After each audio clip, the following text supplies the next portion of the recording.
You are listening to This is Oklahoma, hosted by Mike Hearn, telling stories of Oklahomans and those that have made it their home.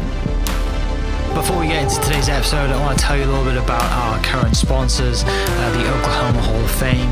As you well know, if you've been following This is Oklahoma, they've been a huge part of this podcast. So this podcast is presented by the Oklahoma Hall of Fame, telling an Oklahoma story through its people since 1927. For more information on the Hall of Fame, go to www.oklahomahof.com and follow them on Instagram for daily updates at oklahomahof. Also, for the podcast, a new sponsor, RCB Bank. The home market is booming and RCB Bank is here for you. If you're in the market to buy a home, a mortgage pre-qualification will make the process much easier. Talk to one of our mortgage professionals today. RCB Bank, that's my bank. With approved credit, terms and restrictions apply. Member FDIC, equal housing lender, RCB Bank, NMLS 798151. What's up, guys? Welcome back to another episode of This is Oklahoma. Mike Hearn here, your host, back with another episode down at the Bedford studio today to talk some design. I have Don Beck with me of Beck Design. Congrats on 40 years. That's a huge achievement.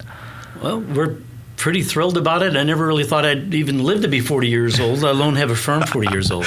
Yeah. No, it's awesome. And thanks to Natalie for putting us together. I know she's done her 1 year anniversary, right, with you guys, and yes, seems to be having a great time. She's still there, which is good.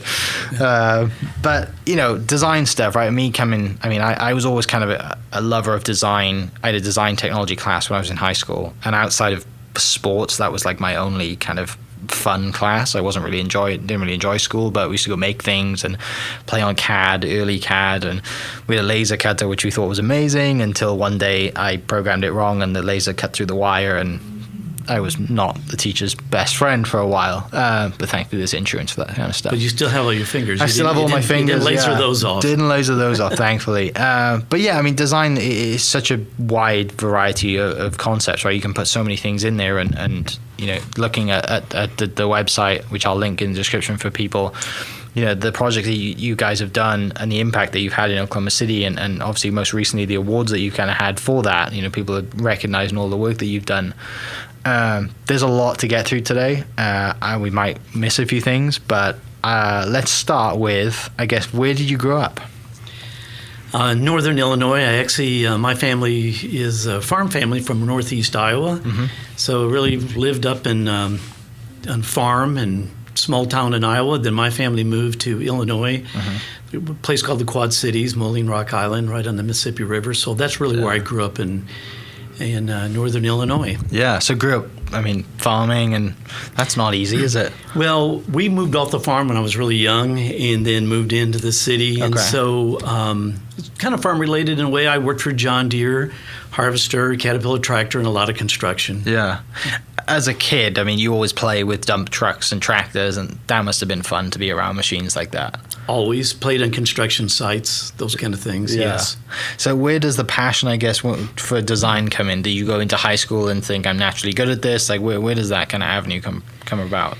Well, the way it came about in where I went to high school in Moline, Illinois, we had what was called D-Wing, which was all vocational auto mechanics. So I took all those classes because they were easy. You know, we were rebuilding cars. I was in wood shop, metal shop. Yeah. And then there was this class called architectural drafting. So I thought, well, it looks like it could be an easy A. So I thought I took that class, and it was tough. I got an A, but I worked really hard at it, and I liked it. Mm-hmm. So, but anyway, I was always kind of the biggest goof off. I had print shop, and so I would print hall passes for all my buddies. Mm-hmm. And so I'd go get them out of class the period before lunch. Yeah. And we grew up on the Mississippi River, so on the Iowa side, drinking age was 18. Illinois side, it was 21. Yeah. So I got everybody hall passes. We'd get out.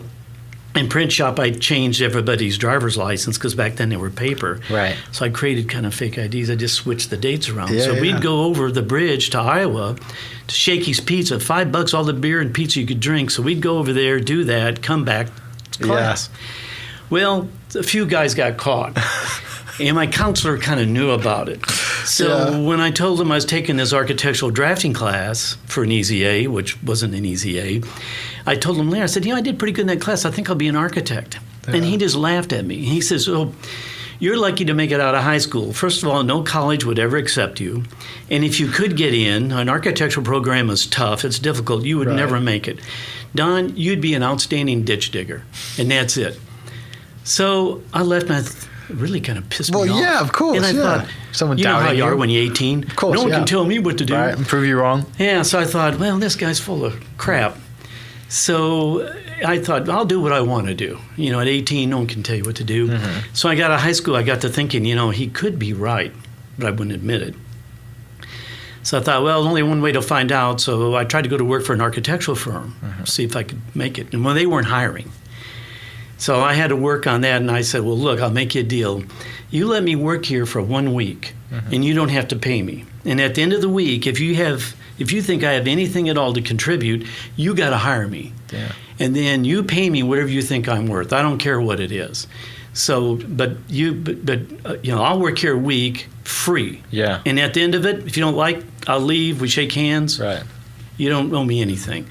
So I ended up working there for about 1.5 years. Yeah. And that helped a lot. And so when I went to architecture school, I was way ahead of a lot of people because I had really designed a couple buildings and produced drawings. And so it sure beats being on a dairy farm in northeast Iowa milking cows at 5 a.m. Right, or digging ditches, no doubt. Or digging ditches. Yes. I bet you got so many great memories, though, from eating that pizza and having a couple of beers at lunch with your mates. There were, we'd come back across the river, the Mississippi River, and my buddies we had back then on cars were called curb fielders, and these little spike things. So if you got too close to the curb, you scratch. So we'd come back, and the bridges were narrow, and we were rubbing on the side. I mean, we were, you know, just inches going across the bridges, and there were pretty some interesting. That's awesome, isn't it? And I mean, we've all got kind of stories, right? Growing up, and you're doing things, and you look back and you think, "What were we thinking?" But it's part of growing up, isn't it? You got to make, do those things and make mistakes and learn from that. But tell me about go back to like just telling them to give you a chance for a week. People don't do that really ever anymore. If someone comes into your architecture firm and says, "Just give me a week. You don't have to pay me," like you think, man, you must be actually really good, right? No one really does that or says that anymore, but it's a great lesson for people listening. I mean, what do you just think? I'm going to give it a go, and I'm going to prove you wrong? Well, I was convinced somehow that I could convince them to hire me. And I didn't know what I would need to do, but I stayed late, at 5, 6 o'clock. Everybody went home, but I would stay there till 9, 10 o'clock at night, doing a lot of extra work. So it would look like, wow, in an 8-hour period, look how much work this guy did. So they never really knew how late I was staying. They left a key so I could lock up when I'd leave. But I thought, well, my counselor might be right. Maybe I'm no good at this. But I learned a lot. One of the guys was a licensed structural engineer as well as a licensed architect. Yeah. So I learned a lot from those guys. I really did. Yeah. It was a great experience. And you said that gave you a leg up then when you went to architectural school because you've kind of already done like a semi-internship, I guess, learned a lot of the stuff that you were probably being taught. I was. I mean, I learned about structures and, bending moments and designing beams, welded connections. Learned a lot of that before I went to school. And unfortunately, a lot of people who graduate from architecture school, there's a high percentage of graduates who have never worked for an architectural firm until they get out of college. That's not really desirable. Right. So I had all this experience before I even went, so it gave me a huge advantage. Yeah. What did your counselor think when you said, "Hey, I've got into architectural school"? Well, I never really talked to him again. Yeah. But when I graduated, I made a copy of my degree and mailed it to him. Perfect. That's what I love to hear. Yeah. And then when I got licensed as a licensed architect, I did the same thing. I made a copy of my license and I mailed it to him. There's sometimes that's the best motivation you can have, and there's someone doubting you, saying, "No, you can't do this," and then now you have a career in architecture and a firm that's been around for 40 years, which is awesome. Where do you go to architecture school? I went to OU, University of Oklahoma. Okay. Yeah. Why OU when you're in Iowa? Well, Illinois, sorry. I started to look.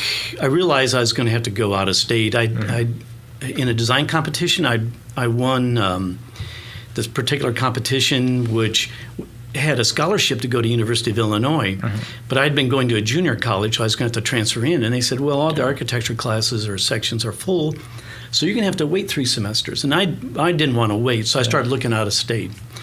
And I was looking north and northeast, and I met this guy, probably heard this kind of a story many times with this guy in a bar. Yeah.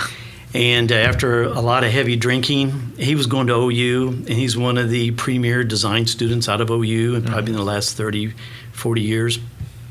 So he convinced me to go to OU. Yeah. And Bruce Goff was a former dean at OU, pretty famous international architect, and he came back my last semester and picked 3 students, and I got to study underneath him. So for me, it was really a great experience to come to OU. And being from Illinois, we didn't have good football, but when we came to OU, there was a great football program. Yeah. But when I left Illinois, it was like 76 degrees. I drive to Norman to get out of my car, and it was like 105. I'd never been in temperatures over 100. Yeah. And I got out, and I thought, maybe I just need to get back in my car and go back north. So I'm still adjusting to the heat. Same, yeah. That hangover is a lot worse at 100 degrees, isn't it? Oh, yeah. You know, of course, the best way to get rid of it is the same way you got it. Exactly. And that works. Exactly. Don't take that advice, people listening. Oh, that's awesome. So you get to Norman. Football's great. You're having a great college experience, and you have a new friend that you met at the bar who's going to OU, right? Yes. What's school like? What? It was tough. A lot harder than anything I'd ever done.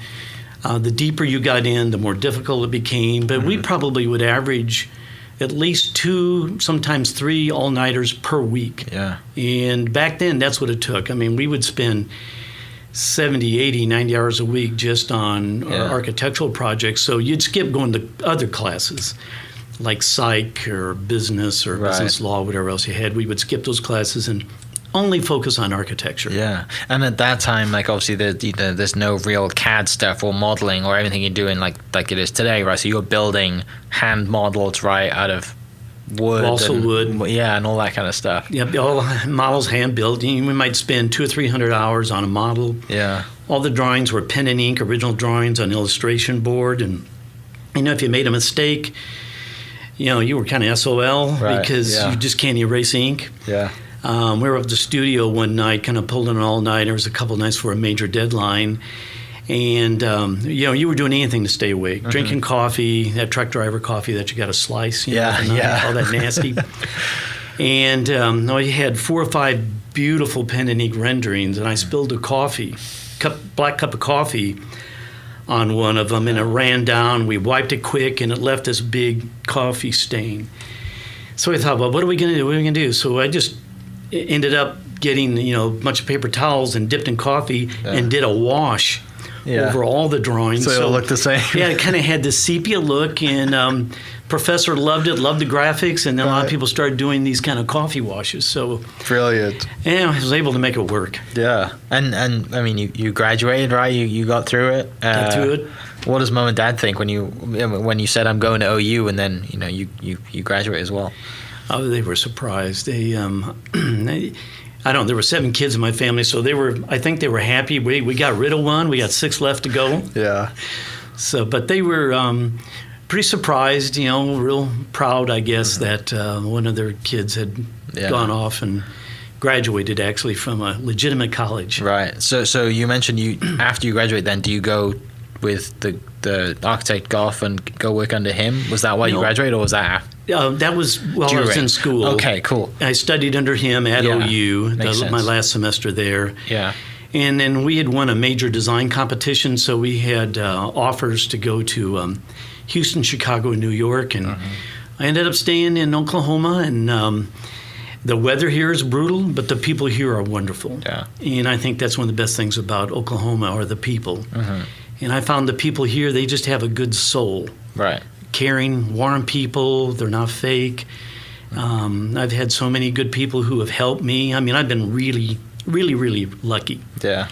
It meant a lot of great clients that we got to work with. And so it's, Oklahoma really, I've lived here longer than any other place. Yeah. And so for me, I tell people I'm not from Oklahoma, but I wish I was. Right. No, I mean, everything you're saying I can resonate with, because I totally the same way. I mean, when I graduated, it was like, or when I was in school, like my first 2 years, I'm like, can't wait to get home, can't wait to do something else. And then like my junior, senior, I'm like, I might stay. And then you're like senior, I'm like, I'm not going anywhere. So where'd you go to school? Southern Nazarene. Oh, you told me that. I'm sorry. I should know that. On the golf. Yeah. So they have I think all the cool buildings came after I graduated, which seems to be a normal thing. But yeah, small little school. Has a bit of a wide reach, I guess. It was kind of find someone that's from there. Yeah. So when you graduated then, did you even think about going back home? Or, I mean, when you got offers from fancy firms in the big cities and stuff like that, you thinking, or do you think, you're going to stay here? I stayed here, but I was never going back to Illinois. I mean, where I grew up in the Quad Cities is mainly farm implement. So there's not a lot of great architectures, happening there. There's not a lot of great opportunity. And here, I was really in the right place at the right time. In 1980, 81, I designed Bricktown, did the master plan with Neil Horton. Yeah. He was the developer. At the time, I was 26 or 27 years old. I had no clue on how lucky I was to be in that position to design that project with. Right. Yeah, it's, I mean, obviously everyone who's been to Oklahoma City knows Bricktown, right, and that whole project.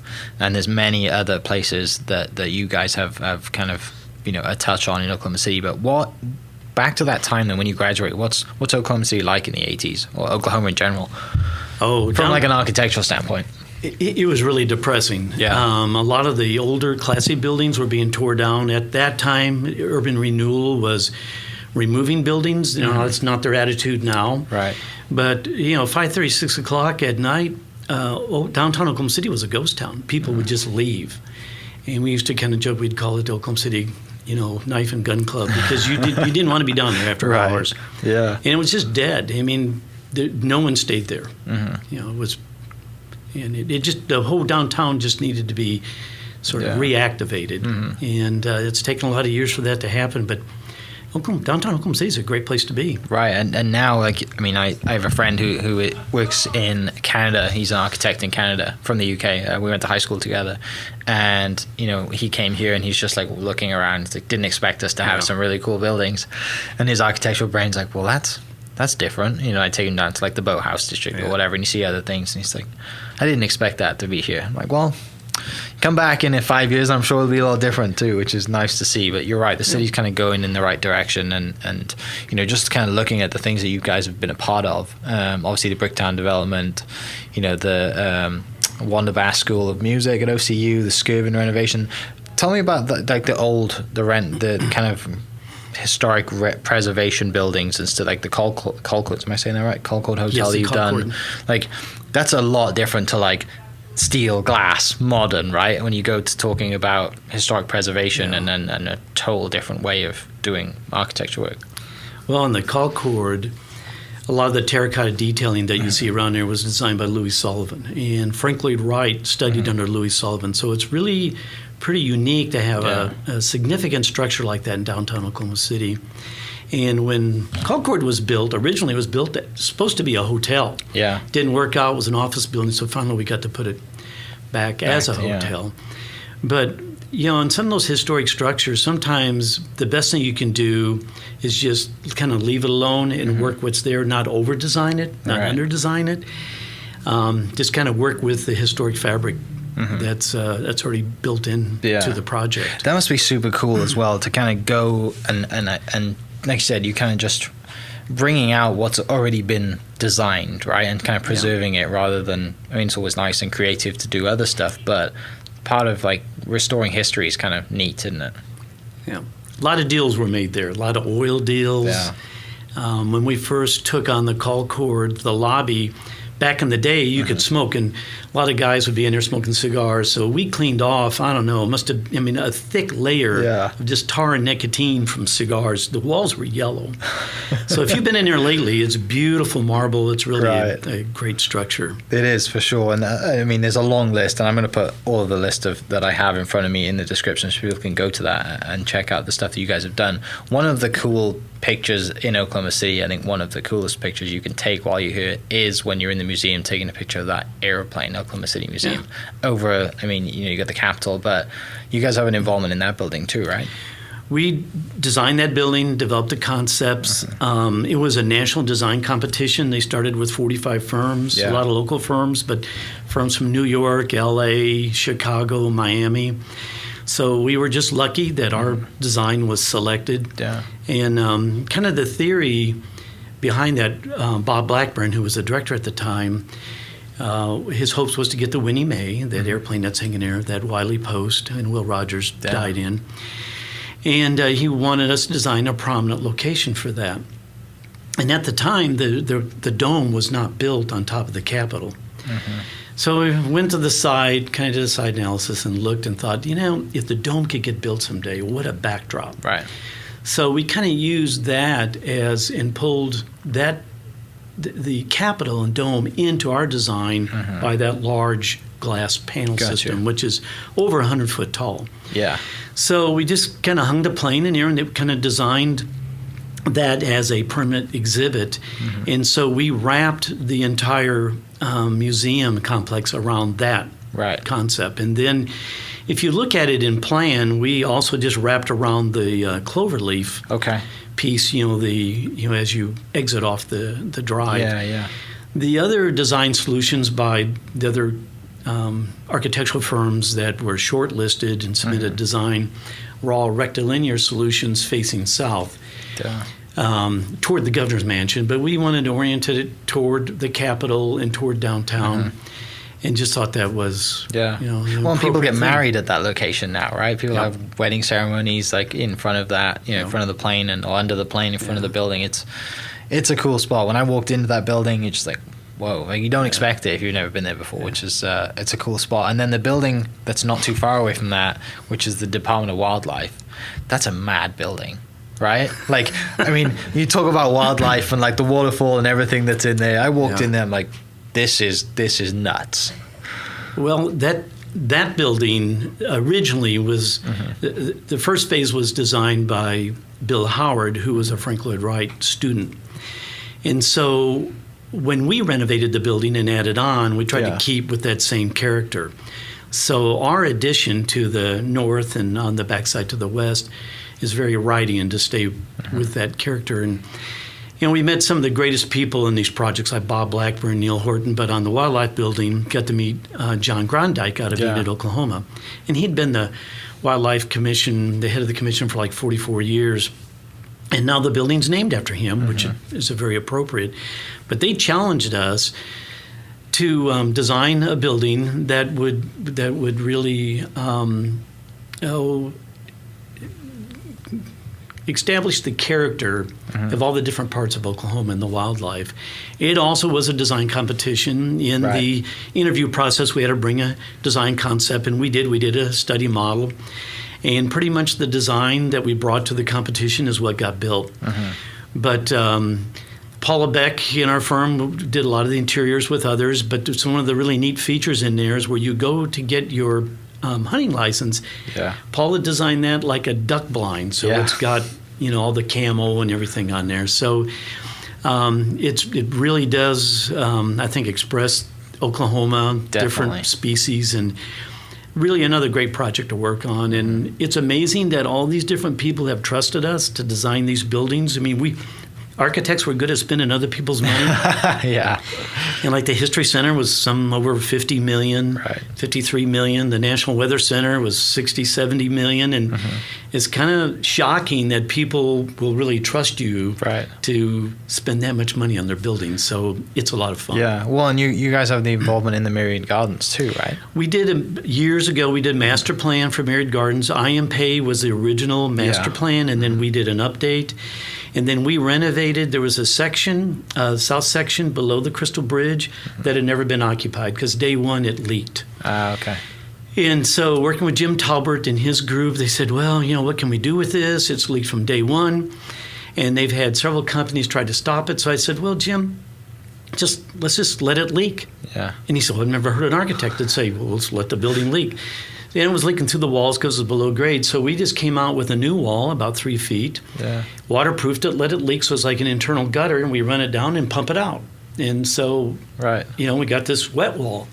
And so they were able to occupy that. And so our role was developing this educational space below grade that opened out into the Crystal Bridge and the water. So another really a lot of fun to work on that project. Yeah, no doubt. And it's you know, when you go to the website and you see the things that you're involved with, and it's not just here, right? You know, you guys have an office in Tulsa and New York City as well. So is that just general expansion that's happened over the years?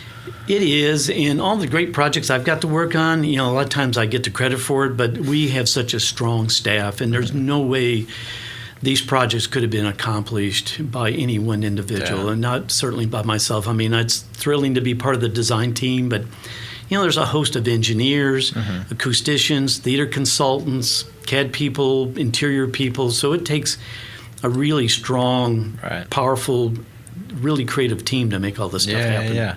I guess getting to this point, then, you know, with obviously 40 years, what's next? Where's it going? You know, you don't strike me as the person who's slowing down anytime soon. Well, the way I look at it, I was 27 when the firm started, so I've had a lot of great opportunities. You know, I've been up to the plate many times and really lucky, really blessed. And we have so much more talent in the firm.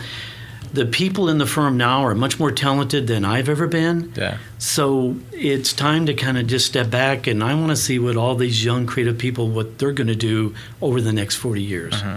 So, you know, the firm has great potential.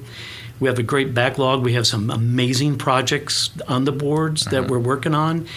And the strongest talent that we've ever had in 40 years is now at the firm. Yeah. It's a good place to, I mean, you probably feel pretty, I mean, some people I've interviewed in the past, they kind of like, they don't want to let the reins go because they're worried that no one can do it as good as them. But it's good to hear you say that, right? That you have confidence in the people coming behind you, that you know that, hey, I mean, even if I was to just kind of stop and not be around as much, like this place is still going to be running and they're still going to do great things. Hey, there's someone always better than you.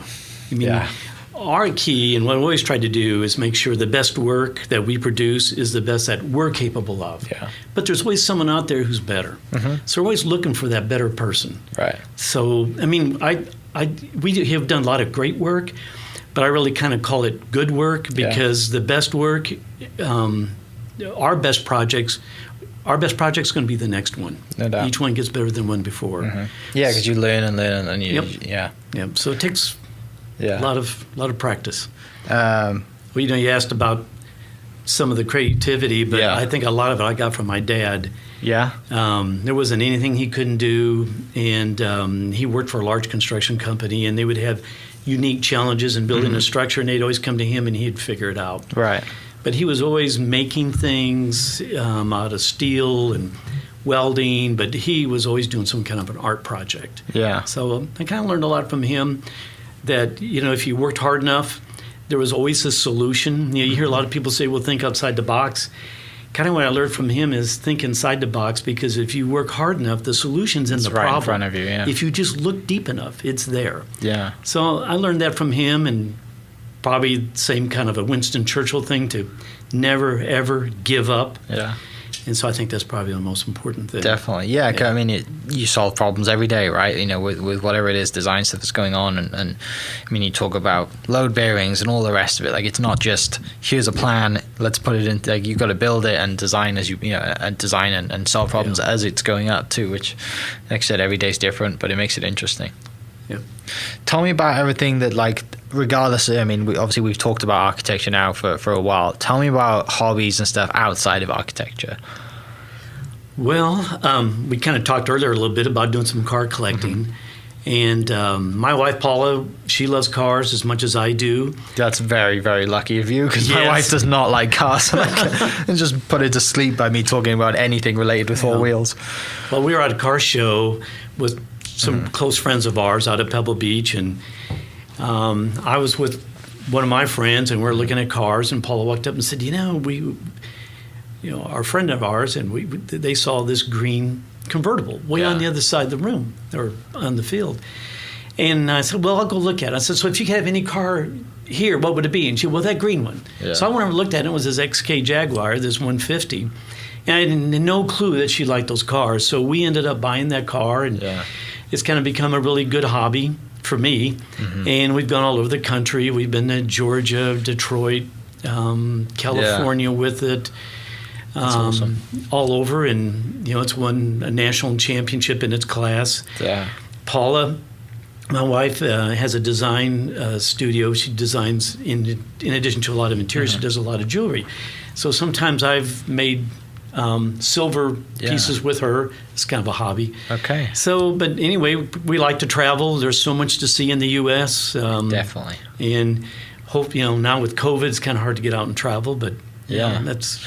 Well, what people don't realize and don't know is that, like, the car is kind of like the ticket to getting into some of these events too, right? Like if you just called up and you didn't have a car and you're like, hey, I'd like to come to this event. They're like, well, what are you bringing? And then you tell them and they're like, oh yeah, you can come in. Yep. Like we'd like to have that in our, especially now if it's one event, it has a reputation and awards that come with it, which is awesome. It is nice. We've been invited. We get calls. We've been invited to take it to Hilton Head and up to Detroit, different places. So yeah, it's kind of fun. Opens up doors. And you meet a lot of great people. Definitely. And there's so many wonderful people across the country. I mean, in the news, you only hear about all these negative things, but there's a lot more good people than bad people out there. So that, I mean, it sounds like, well, you just said it's a showpiece. So I assume you don't drive it too much. What do you drive then? You must have something else. Well, you used to drive some newer Jaguars, but now with that car, we've got a trailer, so I've got a pickup. First time in my life I ever owned a pickup, so I guess maybe I'm becoming a full-blown Oklahoma guy because I'm driving a pickup now. Yeah, it's taken long enough, right? Yeah, I've been here since 1976. Yeah, I mean, there's when the time is right, I'm sure it all happens. It happens to all of us. I don't have one yet. Well, you get very popular when you get one. People need to move things, refrigerators, dishwashers. That's exactly why I don't want one. It's like I don't want to be that guy in the family who has a truck. My brother-in-law has one at the moment. He's that guy, and we all appreciate him for sure. And I don't want to take any more work from him. He's good at what he does. Well, I mean, 40 years, like, again, that's huge. And I know you guys have a huge party coming up soon, towards the end of the year. But it's not, just to recognize, you've been here for 40 years and celebrate. But you mentioned it earlier, it's the people, right?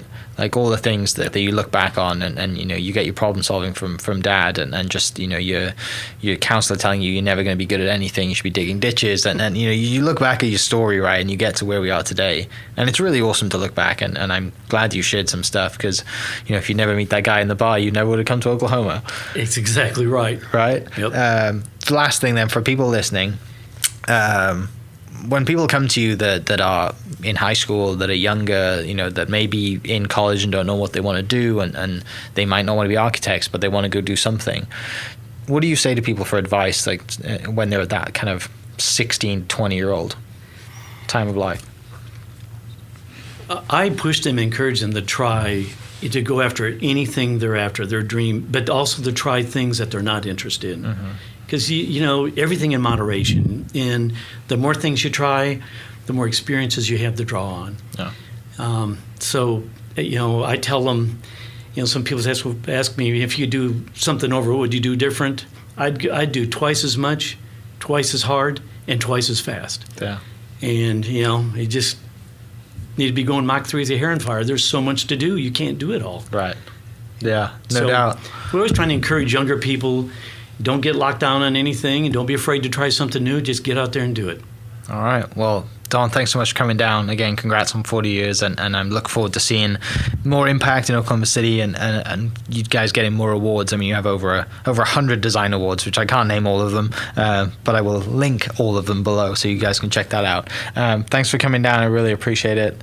Look forward to seeing that car one day. Okay. I got to see it.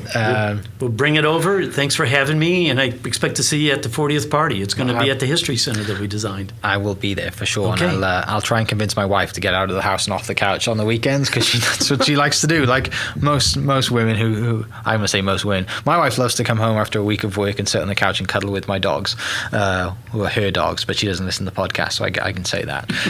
But again, thanks for coming down. I really appreciate it. For everyone listening, I'll post a link to the website and social media channels for Beck Design. You can check that out, and we will catch you next episode. Cheers. Thank you. The home market is booming, and RCB Bank is here for you. If you're in the market to buy a home, a mortgage pre-qualification will make the process much easier. Talk to one of our mortgage professionals today. RCB Bank, that's my bank, with approved credit, terms and restrictions apply, member FDIC, equal housing lender, RCB Bank, NMLS 798151. This podcast is presented by the Oklahoma Hall of Fame, telling Oklahoma story through its people since 1927. For more information on the Hall of Fame, go to www.oklahomahof.com and follow them on Instagram for daily updates at oklahomahof. Thank you for listening.